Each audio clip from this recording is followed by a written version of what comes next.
This agreement is about much more than just a pipeline. Pipeline's obviously an important component to this, and specifically as a priority of Pipeline to Asia. But it's also the Pathways Project, the world's largest carbon capture storage project, a project that will make Alberta energy, specifically oil and gas, competitive for the long term. The federal and Alberta government's memorandum of understanding marks, they say, a new phase of cooperation on energy development. So how significant is the deal for the province, potentially for the country? What does it tell us about Ottawa's priorities? Let's bring in our Sunday Scrum. Nick Taylor-Vaisey is the Ottawa Bureau Chief for Politico, co-host of the Playbook Canada podcast. Jason Markusoff, a producer and writer for CBC News. He's in Edmonton today. And Rob Shaw is a political correspondent for CHEK News, and he joins us from Victoria. Good to see everyone this morning. Nick and I were at the press gallery dinner last night, so we get extra props for being like awake and functioning. We'll test Nick and see how functioning he is right now. Nick, how big a deal is this in terms of sort of resetting the relationship between Ottawa and Alberta and trying to really redefine the energy industry going forward? It's a huge deal. It follows Budget 2025, where I think a lot of us journalists in the media lockup that day got a sense of where the Carney government was heading on what they called the climate competitiveness strategy. And that seemed, it turns out, a prelude to what happened this past week with Premier Danielle Smith and the 9 bad laws that Alberta was carping about for a long, long time. And I was talking all week to particularly the Conservatives in Alberta. And I said, when's the last time you saw an Alberta Premier and a Liberal Prime Minister in the history of Confederation since Alberta joined get along really at all, let alone sort of chummily? And the answer was never. Okay, so Jason, obviously it is welcome news in Alberta. Do you think it really goes, does it go, how far does it go in terms of redefining this relationship, or is it sort of the proof is in the pudding? I mean, in terms of the pipeline, that's still a long way off. Like, this was not a deal for a pipeline. This is a deal to a roadmap to a pipeline. Yeah. And your past segment with people in British Columbia and the Coastal First Nations talked about how long it is. But as Mr. Carney said himself, this is so much more. And it's not just the Pathways Alliance project. It's also easing the electricity regulations, unleashing potentially, as Danielle Smith and some of the leaders say, billions in natural gas plant projects. It's about an intertie between BC and Alberta to ship hydro, natural gas, maybe nuclear. There is nuclear plants in this. I mean, it's like this is like 30 major project office pitches from Alberta in one. So, and this is why Danielle Smith is so excited about this. Not just the potential for a pipeline to ship more products to Asian markets. It's about her really major ambition. I mean, this is maybe a pipe dream as well, but to double Alberta oil production by 2035 at a time when, so many other places are talking about, easing off of fossil fuels. She's, putting her pedal to the metal. And to her and to a lot of people in the sector, this clears a lot of hurdles to getting that done. And I should say, we'll talk about the politics of all this in the next hour. We're just going to sort of focus on the policy and the potential changes here.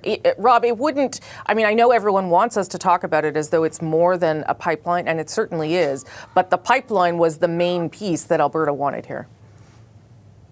Well, it is viewed in BC as kind of everything that this province hoped wasn't going to be in the MOU, was in the MOU. The carve-outs, the oil tanker moratorium carve-outs especially, was something that Premier David Eby had just tried to get the Prime Minister not to move on. I was struck at just how kind of there's a lot of confusion about the agreement in BC, because I think there's like 3 different versions of it. There's the written one that says there needs to be meaningful engagement with the province. There's the Prime Minister in the House of Commons saying that there has to be an agreement with the province. And then I talked to the Natural Resources Minister, Tim Hodgson. He did a BC media tour, and he said he's looking for free, prior, and informed consent from First Nations. Well, those are 3 entirely different things, one of which assumes unanimity from First Nations. And I don't think there is any path towards that. There is not even unanimity from nations on the Solisum's LNG project, which is on the Prime Minister's major project list, or the Red Chris mine out here. So what does it mean? And I guess I was struck in BC by how hard it is from way out here, little BC tucked away down there in the corner, to understand what Ottawa's doing when there's like 3 different narratives coming at you, and you don't have direct access to the Prime Minister's office, and you don't know what Ottawa is actually doing. And I don't think our Premier out here knows what Ottawa's actually doing either.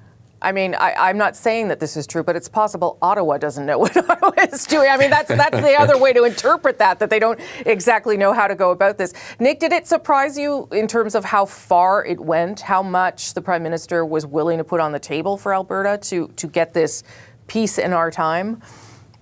It did surprise me because it didn't seem to be telegraphed at all exactly how far they were going to go. But the one takeaway I think we all have is that an MOU is not a pipeline. And further to that, Liberals here in Ottawa reinforced with me this week that, in fact, there's no specific language about a pipeline to the northwest coast of British Columbia. As much as the Premier would like that, everybody knows that. And there is talk about a potential easing of the tanker ban to some extent. But they say, they remind me, there's no direct line. In fact, of course, there's no proponent. And that is an example of one of several places in this MOU where there's still work to be done, even on the kind of landmark sort of gain that Mr. Carney and Liberals are talking about, which is a stronger industrial carbon price. There are still conversations to be had there with a deadline of next spring. And so that is not a sort of final language. So there are a lot of little question marks and a lot of things where, in addition to what Rob just said, we're looking for confirmation of where Ottawa wants this to go, and of course where Alberta does as well. And Jason, I know we'll talk next hour about how Danielle Smith was received at her convention this weekend, but how is it being received in Alberta, the fact that so much is being allowed to be, altered, suspended, put on the table in terms of climate change policy? Well, the day before the convention kicked off, was this big Chamber of Commerce speech, 1,200 people in a convention hall in Calgary. Mark Carney got 2 standing ovations. People are really excited. This is a big reset. There certainly a lot of oil companies cheer on Danielle Smith for fighting the good fight, but they want accord, they want certainty, they want projects to go ahead. And the easing of these laws, in a lot of ways, is bigger than the idea of a pipeline, which again they know is at the end of the road. The easing of these projects, knowing that oil companies aren't going to have their emissions necessarily capped, even though there is the industrial carbon tax that is going to put, of course, some obligation on them to rein in emissions. That and the easing of the electricity regulations, for the main of Alberta, set aside. We'll talk about it, like you said, next hour. The convention, the UCP base.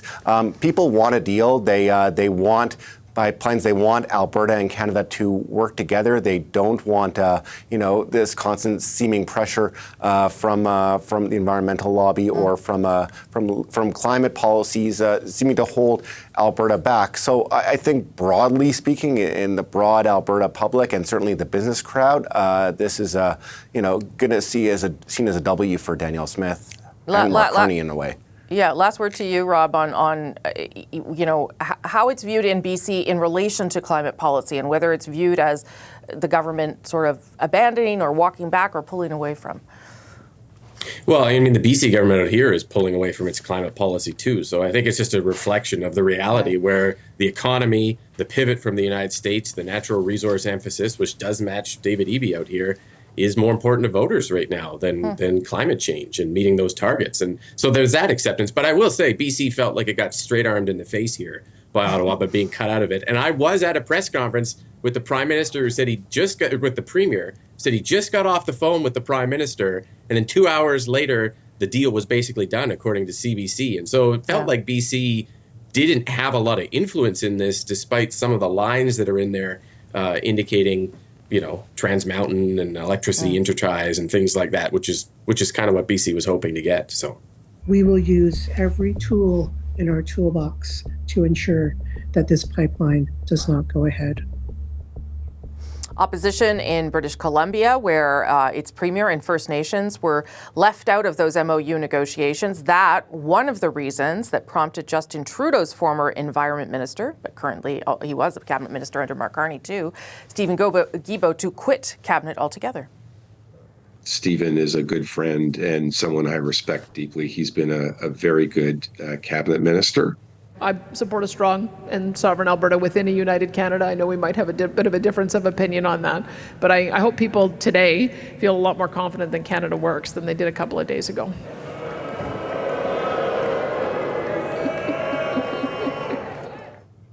In Alberta, Premier Danielle Smith drew boos there, you heard, from delegates at her own party's convention at the first mention of the deal she signed with the Prime Minister. Smith faces growing pressure from Alberta's separatist movement.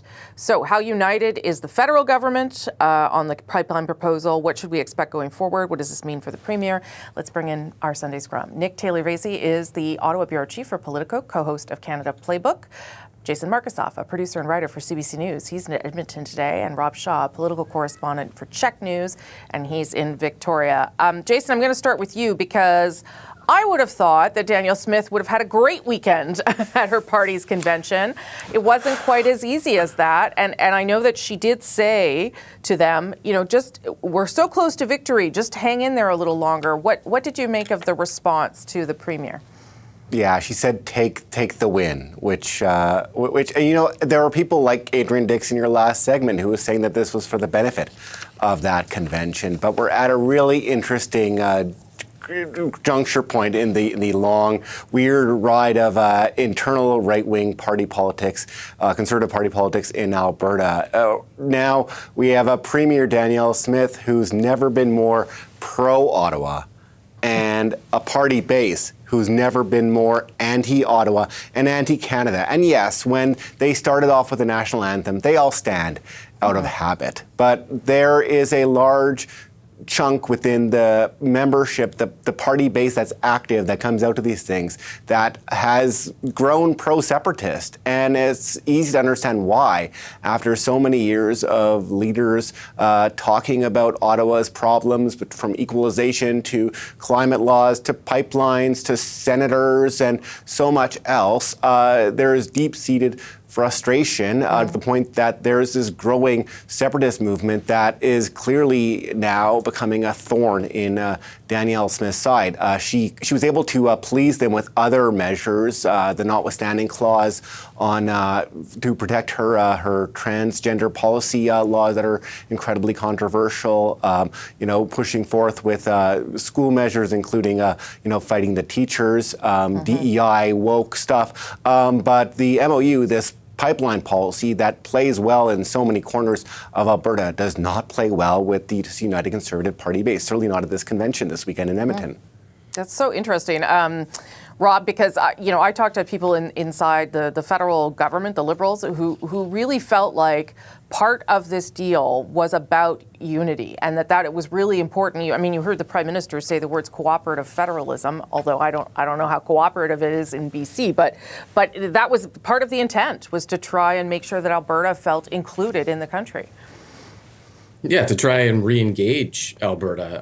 I guess if the message from the Alberta Premier is take the win, the message from the BC Premier so far has been take the loss, because I've been watching the BC Premier's sort of reaction as well, and he has stopped short of going nuclear, which is not a power reference, but was just as kind of a reference of David Eby can get really, really sharp, and I watched him stop short of that mark. And following the kind of BC reaction to this, I think we sort of see a readjustment in this province to accept part of the reality of this and to try and not ruin a relationship with Ottawa where BC has a lot on the table on a lot of other projects. And that's fascinating because we were all waiting to watch him go live on CBC on the day that this was announced. We thought he was just going to lose it. He did not lose it. He's playing a longer game here because he can't afford to lose it on Mark Carney. So in that way, Ottawa called BC's bluff a little bit, I think. Yeah, I guess, Nick, listening to Adrian Dix, they don't really think that this is real. Like they don't seem to think that this is real yet. So maybe they don't need to go off at this stage. But it does make for some interesting juggling for the Prime Minister between Alberta and BC. Absolutely. Yeah. The Prime Minister and the ministers that we've heard today, in particular Minister Jabruzen, they stress that the climate goals they're chasing and that Alberta has agreed to help pursue are just as ambitious and will get to Canada the same place as previous goals. But when you look at the resignation of Stephen Guilbeault, and there's the cognitive dissonance there. I mean, everybody is, including the Prime Minister, celebrating Stephen Guilbeault as a champion for the environment and a valued colleague and a valued friend. And yet he was very declarative and categorical in his resignation letter, all of the policies that he's watched crumble in front of his eyes. And so it's hard to get a beat on where Liberals are in this city and in Ottawa and federal Liberals elsewhere in the country, particularly, of course, in British Columbia, where they're not sure what to make of any of this. Yeah. I will say, because it was on the record, so I can say this part, Stephen Guilbeault was at my table last night at the press gallery dinner, and Mark Carney did come by, because there were an ambassador and a former ambassador there too, to say hello, and they had what seemed to be a pleasant exchange. They hugged. I don't know what any of that means, but certainly it seems as though this is something that can, Mark Carney can move past. Whether Stephen Guilbeault will stay or move past, I don't know. But Jason, how damaging is that to lose someone like Stephen Guilbeault, who does represent different things in different parts of the country, but does represent an important progressive wing inside the Liberal Party?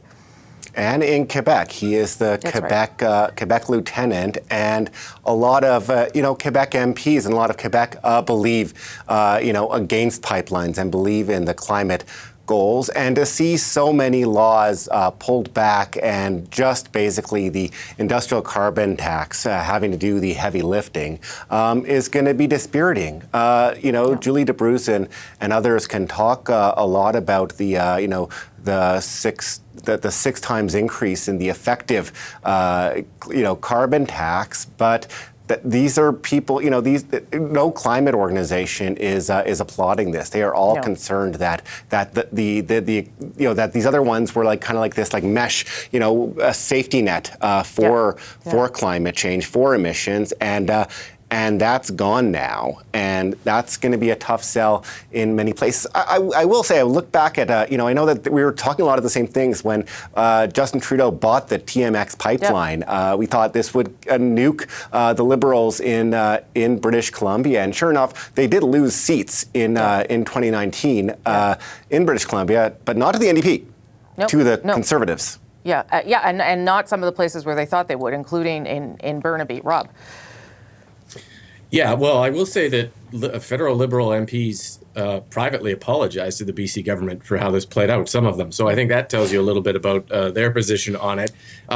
It will be interesting to see if David Eby can push this project down as either expansion or twinning or triple twinning of the TMX route through Vancouver, because I think that route would be a game of chicken with the Carney government to say, you really want a pipeline?